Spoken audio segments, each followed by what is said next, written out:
A gente vai entender agora que Data Science é o quê? Antes de qualquer coisa. Data Science é um processo. Tá? E esse processo ele se assemelha a outros processos que a gente faz na nossa vida e que as pessoas fazem na vida delas. Tá?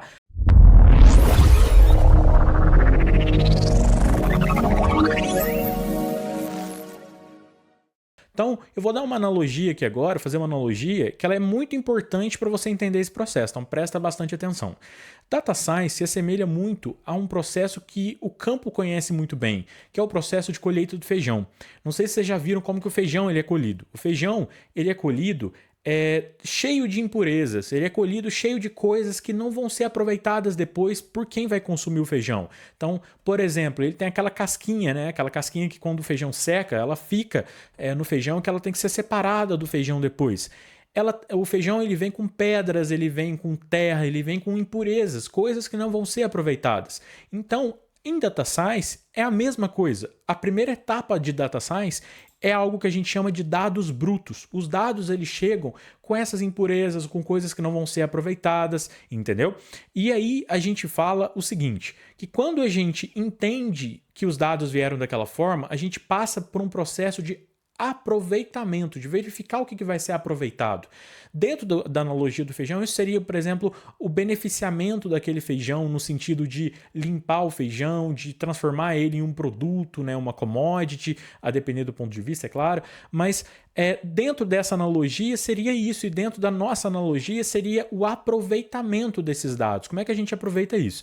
E aí, a partir do momento que eu entendo sobre esse aproveitamento dentro desse processo, eu chego naquilo que a gente chama de dados líquidos, que são os dados que efetivamente eles vão ser aproveitados, aqueles dados que de fato fazem sentido não só para o que a gente está fazendo, mas que eles fazem sentido para o resultado que a gente quer chegar, entendeu? Então, os dados eles têm que passar por esse processo de, entre aspas, beneficiamento. E isso é aquilo que a gente chama de ênfase em aproveitamento, beleza? Então, na primeira etapa, a gente tem os dados brutos e na segunda etapa, a gente tem os dados líquidos.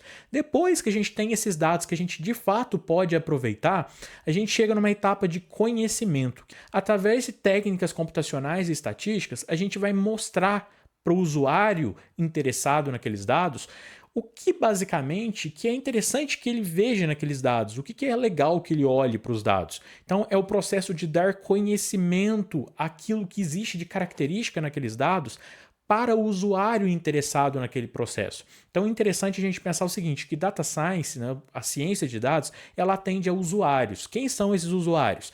Os chefes das organizações, o setor público de forma geral, empresas privadas de forma geral, pessoas físicas. Então, Data Science atende a usuários, a indivíduos, tá? E esses indivíduos, eles precisam de ter conhecimento sobre o que tem naquele conjunto de dados antes de poder pensar em possibilidades mais avançadas.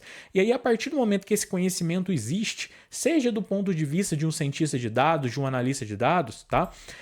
A gente pode chegar numa etapa que é a etapa de inteligência. Tá, o conhecimento ele existe, mas como é que eu posso utilizar esse conhecimento sobre os dados para coisas mais avançadas, para coisas mais aprimoradas? E aí a gente está falando de técnicas científicas, e aí que entra a ciência de dados, tá? E técnicas de contexto. Beleza?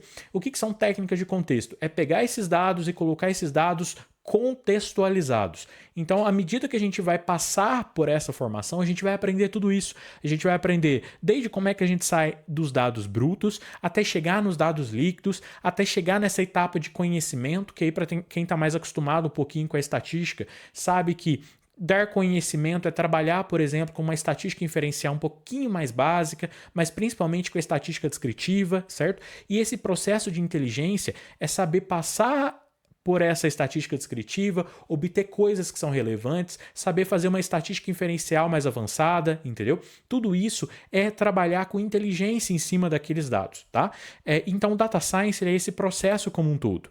E essa inteligência, que é o produto final de Data Science, é muito importante que você entenda que isso é um produto, tá? Inteligência que você é capaz de fornecer para organizações e pessoas, isso é um produto. Isso atende a quem? Isso atende a pessoas físicas, então eu, você, seu pai, sua mãe, o dono do mercado lá na esquina, o dono de um hipermercado, de um grande mercado, certo? até pessoas jurídicas de direito privado. Então, dentro daquele mercado, você tem os funcionários que trabalham lá, você tem, por exemplo, os repositores que têm que tomar decisões sobre qual setor ele tem que repor primeiro, entendeu? Hoje em dia, tudo isso, inclusive, é bastante automatizado. Então, muitos hipermercados, eles têm uma automatização de reposição, as coisas não são repostas assim, sem uma ordem, entendeu? Então, é interessante pensar nisso também. Os softwares, hoje em dia, já possibilitam coisas que nem essa, tá? E as pessoas jurídicas de direito público. Quem são as pessoas jurídicas de direito público? As prefeituras, né, que representam o executivo municipal, a Câmara de Vereadores, que representa o legislativo municipal, o judiciário como um todo, o executivo a nível federal, que seria o governo federal, o legislativo federal, que seria a Câmara de Deputados e o Senado, as empresas públicas, tudo aquilo que são pessoas jurídicas de direito público, elas estão interessadas nesse processo de data science e cada vez mais elas estarão. Então, por isso que é uma profissão que ela está no futuro, certo? E é interessante pensar que o produto da ciência de dados é a inteligência e que ela atende a muitos indivíduos e muitas organizações diferentes, tá? E aí, quando a gente fala desse atendimento, beleza, eu atendi essas organizações, mas o que acontece a partir disso? A partir de dados, a gente tem tomadas de decisão. Então, por exemplo, uma organização ela vai tomar a decisão de investir ou não em determinada coisa. A partir de quê? De dados, de análise. Hoje em dia existe processo para você poder analisar investimento, certo? Que é bastante interessante, inclusive. Mas o fato é, a partir disso, esses indivíduos e organizações vão tomar decisões. Essas decisões vão gerar para esses mesmos indivíduos e para quem está interessado no processo de data science, vai gerar para ele novos dados. E qual que é a consequência disso?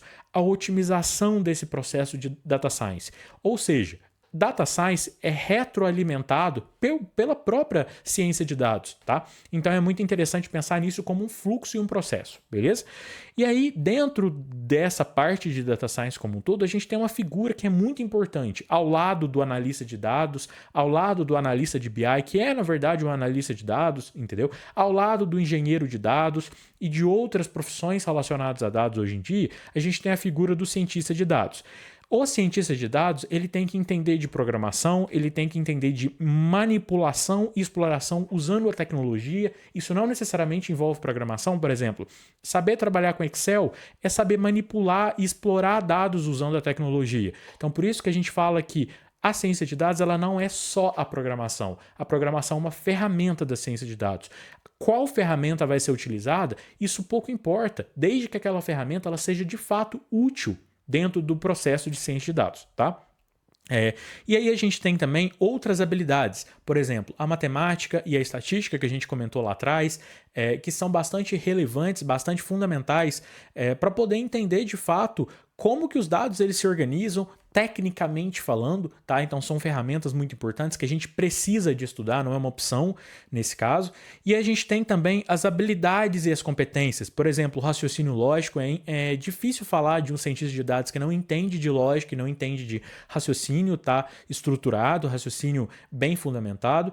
E também sobre curiosidade. Por que curiosidade? É importante que um cientista de dados ele esteja atento àquilo que está sendo escrito por outros cientistas de outras áreas. É importante que ele entenda que a ciência ela muda, que os métodos mudam, que cada vez mais surgem coisas mais relevantes para determinados contextos. Então, a curiosidade ela é uma característica e uma competência de um cientista de dados. E as habilidades diversas, como a habilidade de comunicação, seja a habilidade de comunicação escrita, seja a habilidade de comunicação falada. Porque um cientista de dados, quando ele vai trabalhar numa empresa, ele não vive sozinho, isolado. Ele se comunica com as pessoas, ele precisa de apresentar para as pessoas aquilo que ele está fazendo, tá? Então é interessante pensar tudo isso daqui compõe um cientista de dados. E aí a gente fala também de uma outra coisa, de outras expressões, na verdade, que estão relacionadas a essa característica dos cientistas, essas competências, né, do cientista de dados. Por exemplo, a gente brinca que ele tem que ser um pouco hacker, não no sentido clássico da palavra hacker, mas no sentido de que ele tem que saber manipular e entender de tecnologia. Ele tem que ser um pouco exatas, mas ele não precisa ser totalmente exatas, porque ele tem que entender o básico para ele poder pesquisar e se virar no dia a dia. Ninguém sabe tudo, mas um cientista de dados ele tem que ter a habilidade de, ao ler, por exemplo, um artigo científico encontrando uma nova metodologia, ele entenda aquele artigo. Então ele tem que ser um pouco exatas, mas não, ele não precisa se formar formado em matemática, nem formado em estatística, por exemplo. E ele tem que ser um pouco competente, no sentido de ter competências. Então ele tem que ter um pouco de cada competência. Ele não precisa ser um mestre da comunicação, um coach, certo? Ele não precisa de ser isso, mas ele tem que ter algumas competências, pelo menos dentro de um nível mínimo, tá? E aí tem um cara muito famoso que ele chama Josh Wills. O Josh Wills, ele é ex-Slack, ex-Indeed, ex-IBM e ex-Google, tá? São empresas de tecnologia muito grandes nos Estados Unidos. E ele diz pra gente o seguinte, que um cientista de dados, ele é a pessoa que melhor entende, que é melhor em estatística, perdão, do que qualquer engenheiro de software, que é o cara responsável por programar, certo? Os programas que você usa no teu dia a dia, e melhor em engenharia de software do que qualquer estatística. Ou seja, o que ele está brincando aqui nessa frase? Um cientista de dados, ele está entre o engenheiro de software, porque ele não é especialista em programação, e por isso que a gente fala que a programação ela não é a coisa mais imprescindível. Então, nesse curso você não vai encontrar só aulas de programação, porque não é isso que compõe o cientista de dados apenas, tá? E, ao mesmo tempo, ele não é um estatístico, ele não é um matemático. Então, é importante entender essas particularidades da profissão de um cientista de dados e de um analista de dados. Os dois estão muito perto um do outro, tá?